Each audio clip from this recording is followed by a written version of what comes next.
BFM Business présente la grande interview, Edwige Chevrillon. Bonsoir à tous, bienvenue dans la grande interview. Mon invité ce soir, c'est un serial entrepreneur. Il rentre de Shanghai. Bonsoir Aurélien Demeaux. Bonsoir. Merci d'être avec nous. Vous êtes CEO et cofondateur d'Electra. Electra, c'est le leader des bornes de recharge ultra rapides. On va se demander si ça sert à quelque chose. Parce que finalement, le tout électrique, on sent qu'il y a quand même une certaine réticence des consommateurs, et notamment des Français, voire un désamour. On va parler de tout ça. Juste deux questions comme ça. Vous êtes un serial entrepreneur, on s'en souvient, vous étiez venu il y a quelques temps ici. Vous avez créé votre première entreprise, Cheers, c'était en 2010. Là, vous êtes encore jeune. Vous avez créé Electra en 2020. Est-ce que vous avez le sentiment qu'aujourd'hui, quand vous voyez un peu tout, vous observez tout ce qui se passe, est-ce que c'est encore possible de créer des entreprises comme la vôtre en France ? Alors oui, la réponse pour moi c'est oui, parce qu'en fait en France on a quand même un écosystème avec la French Tech, avec BPI. Ça existe encore la French Tech, BPI? Oui, ça existe encore. Oui, la French Tech qui nous aide, je les ai vus encore hier, on a des passerelles, on a je pense quand même un gouvernement, une administration qui a envie, qui a compris que la tech et les startups c'était quand même les entreprises de demain, que ça créait beaucoup d'emplois. Et que ça grossissait aussi, on le voit avec des grosses entreprises. Nous, on fait partie du Next 40. Dans le Next 40, on a Doctolib, on a des services que les Français utilisent tous les jours et qui ont une certaine taille aujourd'hui. Donc je pense qu'on se sent assez soutenu, je dois le dire. Même encore maintenant, parce qu'on a l'impression que ça paraît un autre monde, la French Tech, tout ça, Next 40. Aujourd'hui, on n'en parle plus du tout. On va en parler un peu, parce que demain, il y a le baromètre très important d'attractivité de EY. Demain soir, j'aurai Eric Lombard, on va en parler. Il y a Choose France. Mais ça paraît presque un peu d'une autre époque. Mais disons que je pense que c'était très nouveau, effectivement, il y a quelques années. Et puis maintenant, ça s'est normalisé. On est sur un secteur les startups en général deviennent plus matures. L'euphorie un peu des levées de fonds, on parlait beaucoup de levées de fonds, ça se calme aussi. On parle plus maintenant de croissance, de rentabilité et de boîtes pérennes. Ce qui est plutôt une bonne chose, c'est l'écosystème qui est en train de devenir plus mature. Et plus adulte. Vous gagnez l'argent ? Ça sera en 2026, je crois, d'après. En 2026, voilà. Nous, on a pour objectif, on fait des gros investissements avec Electra. Donc, on investit 1 milliard d'euros. On a levé 700 millions d'euros en equity. Là, on lève 250 millions de dettes. Donc, on a 1 milliard de financement, puisque l'infrastructure, ça coûte cher. Et on a pour objectif d'être à l'équilibre, effectivement, en 2026. Le chiffre d'affaires ? 70 millions d'euros à peu près cette année. Ouais. Vous vous rendez compte les chiffres là ? Vous avez levé 700 millions, 70 millions. Enfin, c'est quand même des rapports qu'on voit pas beaucoup, sauf justement dans l'univers de la tech. Oui, mais alors nous on est plus un business. Vous n'êtes pas complètement dans la tech. Voilà, on est plus un business d'infrastructure qu'un business de tech. Et il faut comprendre que comme une usine qui démarre, elle doit investir énormément, elle doit mettre beaucoup de capital. Je pense à Verkor notamment, qui crée une usine de batterie. Ils mettent 1 milliard, 1,5 milliard. Donc c'est beaucoup de capital effectivement engagé. Comme nous, on investit dans l'infrastructure, on investit énormément d'argent. Mais ensuite, derrière, on a quand même des perspectives de croissance et de revenus qui sont très importantes. Ouais. Juste un mot, vous parlez de Verkor, vous me tendez une perche. On voit bien que toutes les usines, les grandes, les méga usines de batteries, il y en a certaines qui sont en très grande difficulté, pour ne pas dire autre chose. Oui, mais alors ça fait partie du jeu. Et moi, j'avoue que je regarde un peu tout ce qui se dit. Et on dit effectivement Northvolt, donc l'acteur suédois qui a périclité. Même Verkor, il y a quand même quelques interrogations, quoi. Oui, il y a des gens qui doutent, mais en fait, c'est normal qu'il y ait un peu de doute. Malgré tout, je pense qu'en Europe, il y a beaucoup de gigafactories. Il y a ACC, il y a Prologium, il y a Envision, il y en a énormément. C'est en train de sortir. C'est sûr que ça ne va pas se faire sans risque, sans qu'il y en ait qui périclitent lors de cette évolution.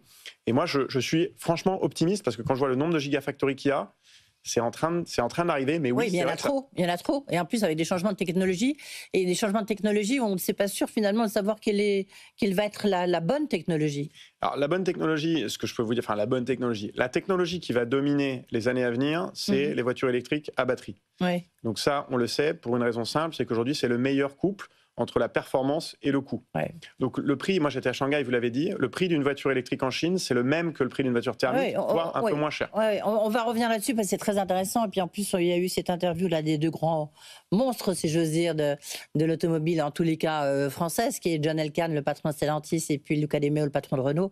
Un interview quand même formidable que je vous conseille de lire. Je dis ça aux auditeurs et téléspectateurs, qui était réalisé par ma consoeur du Figaro, Bertil Bayard. C'était la semaine dernière, enfin le 7 mai. On va revenir là-dessus. Moi, j'ai encore une autre question un peu plus générale encore, Aurélien de Meaux. Est-ce que l'environnement n'est pas en train d'être bousculé, notamment par Donald Trump, et qu'on a le sentiment que tout ce qui touche justement, tout ce qui est les normes environnementales, la volonté, la décarbonation, c'est un peu passé aux oubliettes? Il y a un peu ce phénomène-là, c'est vrai. On le voit pas mal dans un certain nombre d'annonces. Il y a un côté... Il y a un backlash environnemental. Il y a un petit backlash. Très honnêtement, moi, je l'observe. On a mis pas mal de réglementations, on a demandé de faire pas mal d'efforts.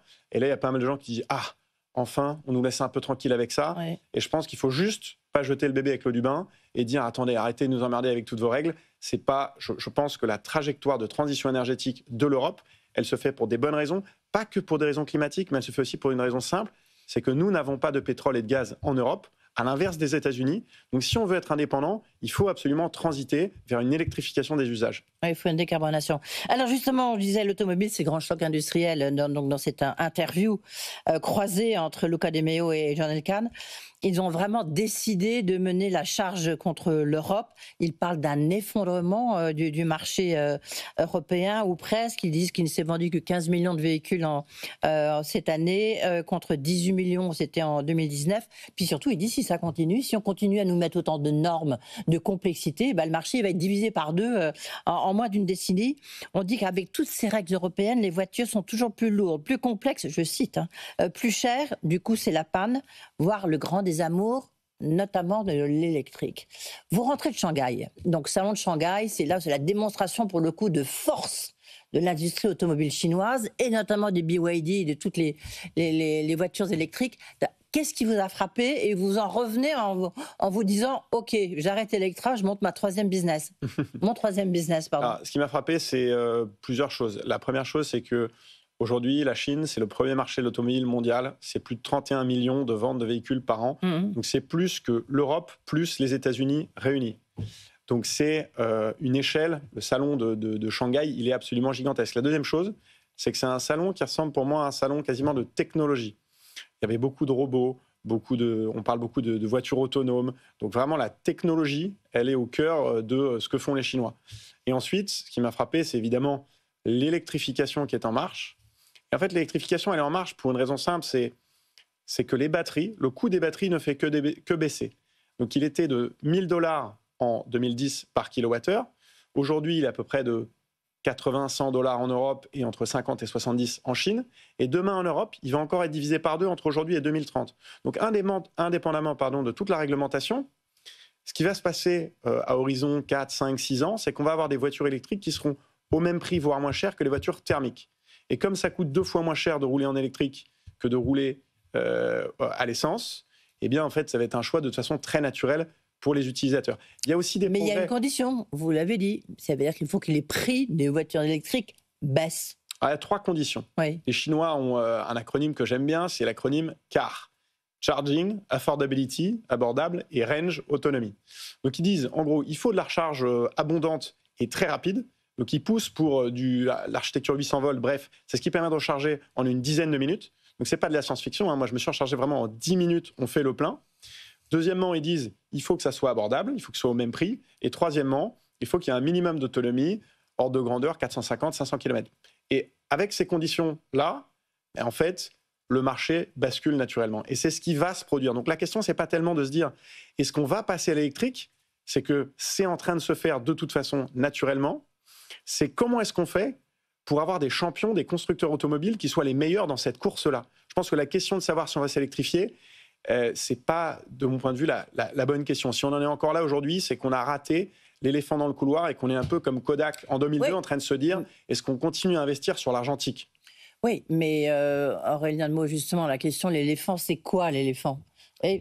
Parce que quand vous regardez ce qui se passe en Europe, le président l'a vaguement évoqué hier dans son intervention télévisée, en parlant de la R5 électrique, mais enfin, on en est encore là. Elle est magnifique, cette voiture. Je recevais Luca De Meo à cette occasion, à l'occasion du lancement de la R5.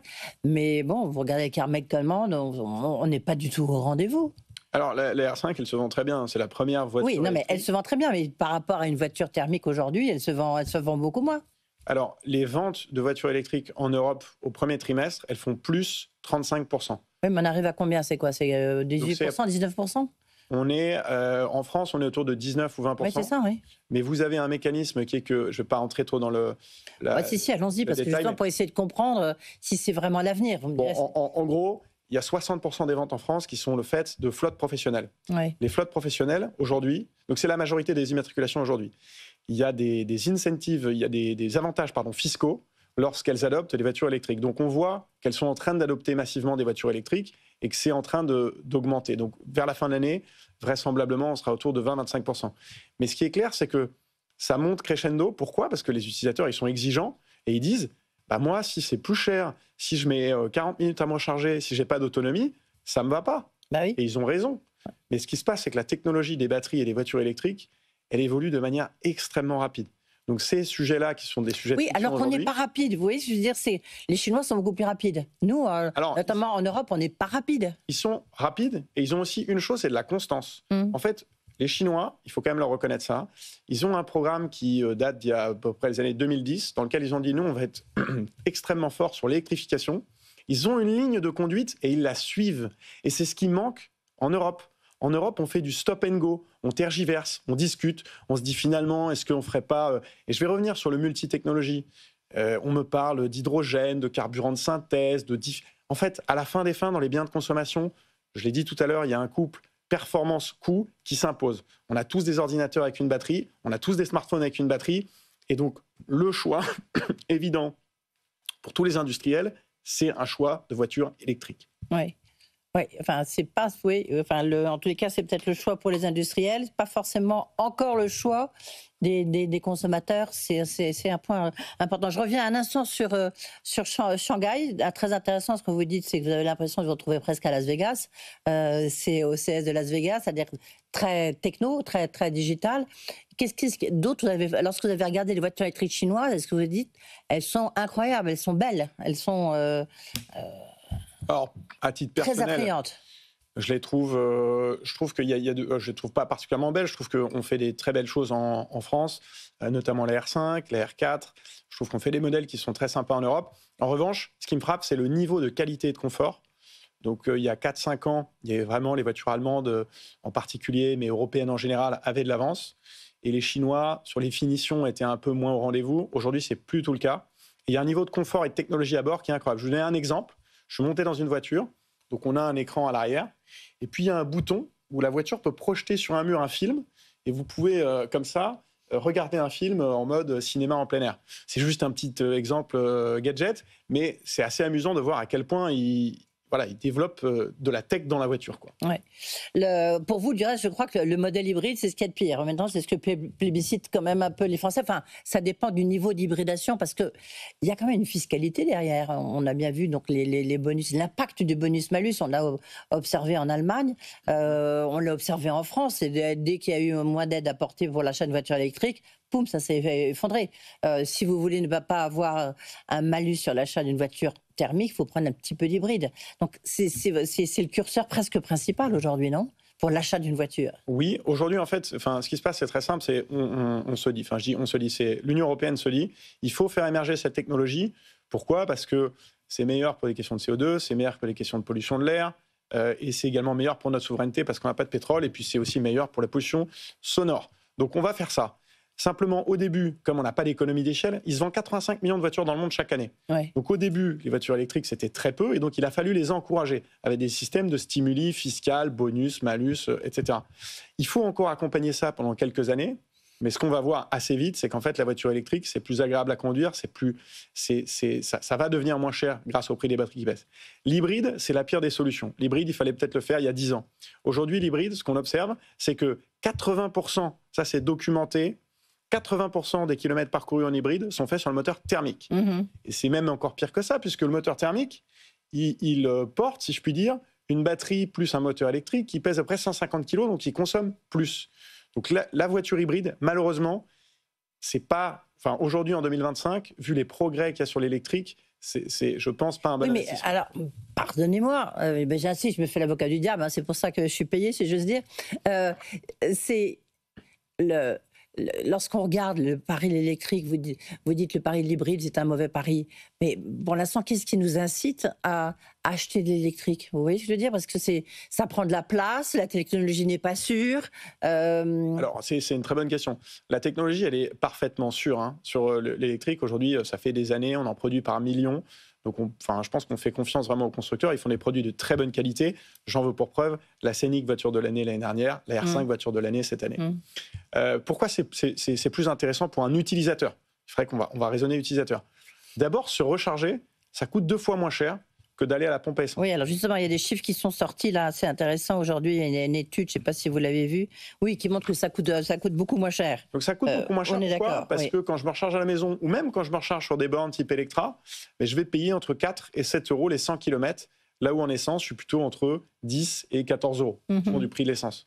Donc c'est moins cher. Je peux me recharger à la maison si j'ai une prise à la maison. Je n'ai pas de pollution sonore. C'est 3 euros pour 100 km. 10,8 euros pour une voiture thermique, selon Quovoltis qui vient de sortir, une PME française qui vient de sortir justement le baromètre du coût de la recharge. C'est à peu près ça le ratio. Et après, ça dépend où vous chargez, comment, quel est votre tarif à la maison, etc. Mais c'est ça l'ordre de grandeur. Donc, en fait, en termes de pouvoir d'achat, vous savez que les ménages en France dépensent 45 milliards d'euros par an pour le carburant. Donc, si vous divisez le prix de l'énergie de transport par 2, vous rendez plus de 20 milliards de pouvoir d'achat aux gens chaque année. C'est considérable. Ça sort d'où ce chiffre de 45 milliards? C'est les chiffres de l'INSEE, consultables publiquement. C'est sur la consommation de produits pétroliers par les véhicules. Par an, vous dites? Par an. Et qu'est-ce qui se passe? Je le redis, mais ce pétrole, on l'importe de milliers de kilomètres d'Arabie Saoudite et de pays producteurs de pétrole. On le ramène et on l'utilise pour nos transports. À l'inverse, la France est le premier pays exportateur d'électricité en Europe. C'est le premier pays en termes d'électricité décarbonée. On a l'électricité qui est la plus décarbonée, qui est très abondante, qu'on surproduit puisqu'on l'exporte. Et troisième chose, elle est pas chère, l'électricité en France. Oui, elle a augmenté, mais nous, on est dans 10 pays aujourd'hui Electra en Europe. Je peux vous dire que la France est un des pays où l'électricité est la moins chère. Alors, justement, la question maintenant, parce que vous faites de la recharge rapide, ultra rapide même. Vous avez décidé, vous avez lancé une grande alliance, une alliance XXL, pour vous associer, pour essayer d'amener le pion un peu à Tesla notamment, aux autres concurrents. Il y a un Italien, il y a vous. Un Italien qui s'appelle Atlante, un Néerlandais qui s'appelle Fastned et un Allemand qui s'appelle Ionity. Et ça s'appelle Spark Alliance. Voilà, et l'objectif en fait pour nous, c'est de simplifier vraiment la recharge pour l'utilisateur. Et donc depuis l'application Electra, au lieu de voir les 470 stations qu'on a nous, il verra les 1800, je crois, ou 2000 stations de l'ensemble en fait des stations que nous avons dans l'Alliance. Ce qui lui permettra en fait de ne pas avoir plusieurs applications et de pouvoir avec une application avoir des bornes partout, ultra rapides, avec une facilité d'usage. Oui, l'objectif, c'est d'atteindre, vous l'avez dit, donc aujourd'hui, vous avez 300 stations en France, 450 stations en Europe. Ça, c'est Electra, bien sûr. Et l'objectif, ensuite, c'est d'avoir 4000 bornes en Europe. Alors nous, on a 470 stations aujourd'hui et on veut en construire, à horizon 2030, on veut en construire à peu près 2500. Donc on est encore au début du chemin et on va graduellement, donc c'est d'où le fait que c'est aussi beaucoup d'investissement, on va graduellement, à mesure qu'on avance dans le temps, à la fois densifier nos stations, rajouter des points de charge, mais aussi créer aussi plus de stations.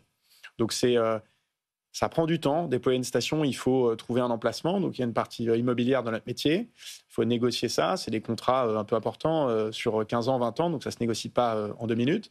Il faut aussi la puissance électrique que va nous amener Enedis, parce que c'est l'ultra rapide, donc c'est de la haute puissance. Donc, c'est à peu près 2 ans pour déployer une station. Et avec quel type de batterie ? Alors, nous, on n'a pas spécialement de batterie. On va se raccorder directement au réseau. D'accord. Et là, on a un transformateur, grande basse tension, et on va pouvoir, du coup... proposer de l'ultra rapide. L'ultra rapide qu'on propose, nous, c'est 400 kW. 400 kW, en gros, ça permet de recharger une voiture en 10 à 12 minutes. Alors après, il faut que la voiture accepte des puissances aussi élevées. Donc pour l'instant, c'est un peu plus. C'est plutôt une vingtaine de minutes, parce que le facteur limitant, c'est les voitures. Mais demain, et je l'ai vu en Chine, on va avoir des voitures qui, avec les nouvelles architectures 800 volts notamment, acceptent plus de puissance et peuvent se recharger en 10 minutes. Je disais, Eric Lombard, justement, il va faire un déplacement sur les bornes. J'imagine que vous devez l'accompagner, peut-être. On va peut-être y aller. Vous allez peut-être y aller. Qu'est-ce qu'il va annoncer? Est-ce que pour vous, c'est annoncé? Est-ce que c'est un petit signal quand même, enfin même un grand signal qui est redonné pour refaire partir l'électrification des voitures? Je pense que ce qui est une bonne chose, c'est aussi de mettre la lumière, et je crois que c'est le sens de la visite d'Eric Lombard, sur le fait que le réseau de bornes de recharge en France, il est très développé. Il a énormément changé. C'est-à-dire qu'il y a 2 ou 3 ans, je reconnais bien volontiers que partir en voiture électrique, c'était un peu l'aventure. Aujourd'hui, c'est plus du tout le cas. Des bornes, il y en a 150 000, 20 000 ultra rapides, donc il y en a vraiment partout. Et puis le niveau de jeu, il est monté. Pourquoi? Parce qu'on est dans un univers qui est assez concurrentiel, il y a beaucoup de concurrence, donc il faut avoir une expérience utilisateur de bonne qualité. Donc on a tous mis des TPE cartes bancaires, par exemple, sur les bornes pour simplifier l'usage. Et c'est pas vrai aujourd'hui de dire qu'il n'y a pas assez de bornes en France. On a un des meilleurs réseaux en Europe. Et les gens qui ont une voiture électrique... Est-ce que c'est réparti le long de, je sais pas, le couloir rhodanien, le long des autoroutes, quoi? Il y a 400 aires d'autoroutes en France, elles sont toutes équipées. Oui. Mais vous en avez aussi le long des nationales, vous en avez dans les zones urbaines. Nous, on équipe des parkings Indigo, AMS, Q-Park, etc. Donc en zone urbaine. On équipe des centres commerciaux, on équipe des hôtels, on équipe des restaurants. Donc des bornes, aujourd'hui, franchement, c'est pas vrai de dire qu'il n'y en a pas assez. Et vous noterez, j'en profite, que souvent ceux qui disent qu'il n'y a pas assez de bornes, c'est les gens qui n'ont pas de voiture électrique, en réalité, parce qu'ils ont lu ça quelque part. Mais les gens qui ont une voiture électrique le savent. Oui, il y a une pédagogie, à faire. Hein. Je le reconnais, moi qui suis consommatrice de voitures qui roule beaucoup. Il y a plein d'a priori, il y a des côtés très positifs, mais il y a plein d'a priori. Et c'est normal. Il y a une notion du coût déjà aussi. Et je pense que, j'espère, typiquement avec Lombard, sa visite, ça permet aussi de justement démystifier un peu ça et de montrer ce qui a été fait du point de vue des bornes de recharge. Est-ce que la demande, elle est forte? Vous disiez que vous êtes dans les parkings Indigo, le long des autoroutes. Est-ce que la demande, elle est toujours aussi forte, Aurélien de Meaux? Alors, nous, ce qui se passe, c'est qu'on investit en avance de phase, puisque nous, on investit beaucoup dans l'infrastructure. Aujourd'hui, il y a 1,3 million de voitures électriques en France, voitures électriques 100% électriques. Je précise que les hybrides rechargeables, malheureusement, ne rechargent quasiment jamais. Donc nous, c'est moins de 1% de recharge. Donc nous, on a des stations qui pourraient accueillir beaucoup plus de véhicules. Mais dans cette histoire de fait de poule, de voitures et de recharge, il fallait, je pense, investir au départ pour rassurer les gens en disant si vous achetez une voiture électrique, vous allez trouver des bornes de recharge. Ouais. Et c'est ce qu'on a fait aujourd'hui. Donc maintenant, on pourrait accueillir, les taux d'utilisation de nos bornes pourraient être plus élevés. Et c'est l'objet justement de faire décoller les ventes, ce dont on parlait avec les constructeurs automobiles qui doivent s'engager davantage, je pense, sur l'électrique. Qu'est-ce que vous demandez? Vous avez vu ce que disent donc Luca De Meo et John Elkann. Qu'est-ce que vous demandez? Est-ce que justement il y a trop de normes? Est-ce que ça pénalise aussi, à votre avis, le développement justement de l'électrique et des bornes ultra rapides? Qu'est-ce que vous demandez? Est-ce qu'il faut supprimer des normes? Moi, ce que nous, on demande, je suis président de Charge France, c'est l'association des opérateurs de bornes de recharge. Ce que nous, on demande, c'est de la stabilité. On a besoin de stabilité. On investit des milliards d'euros d'investissement sur une trajectoire d'électrification dont le point d'orgue est 2035 avec l'interdiction des ventes de véhicules thermiques, avec des points de passage qui ont été clairs, 2025, 2030, qui sont connus depuis des années. Mais si on change les règles toutes les 5 minutes, pour nous, c'est très difficile d'investir. Oui, mais maintenant, vous voyez dans quel état est justement l'industrie automobile européenne. Hein, mais alors, posons-nous la question de quel est le diagnostic? La France produisait plus de 3 millions de voitures en 2005. Aujourd'hui, c'est 1 million. Oui.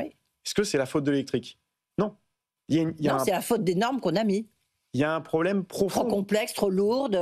En plus, on n'arrive plus à construire des voitures populaires, des petites voitures. En tous les cas, c'est ce que disent Luca De Meo et John Elkann. Je pense qu'ils connaissent un peu le business. Oui. Ils disent en fait, les règles européennes ont été faites pour les Volkswagen, pour les grosses voitures, les Audi, les Mercedes, les BMW. Moi, je les rejoins tout à fait sur le point de la réglementation. Il y a trop de réglementation. Il faut simplifier. C'est le problème de l'Europe en général, pas que dans l'automobile, c'est un problème européen.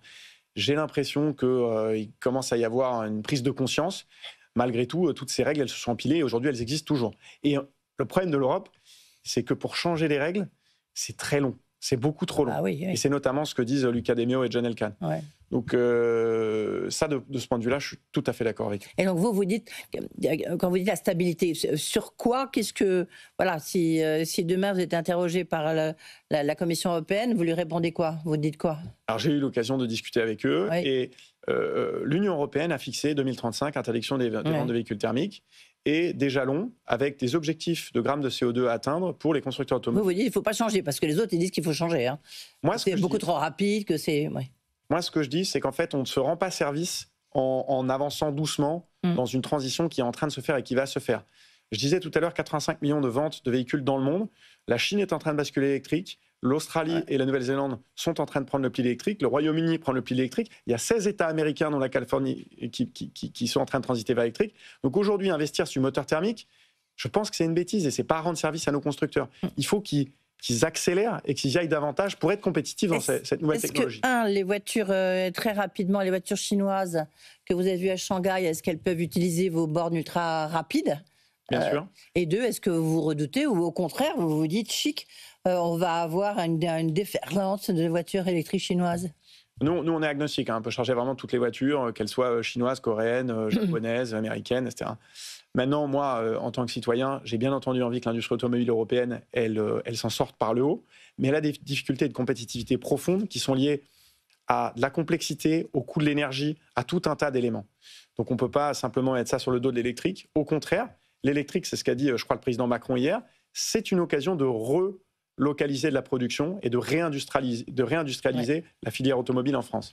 Merci beaucoup. Puis vous reviendrez en 2026 pour être rentable, c'est ça, Aurélien Avec Debeau ? plaisir. Voilà, merci beaucoup. Le patron d'Electra a été notre invité. Tout de suite, vous retrouvez Guillaume Paul et ses experts. La grande interview sur BFM Business.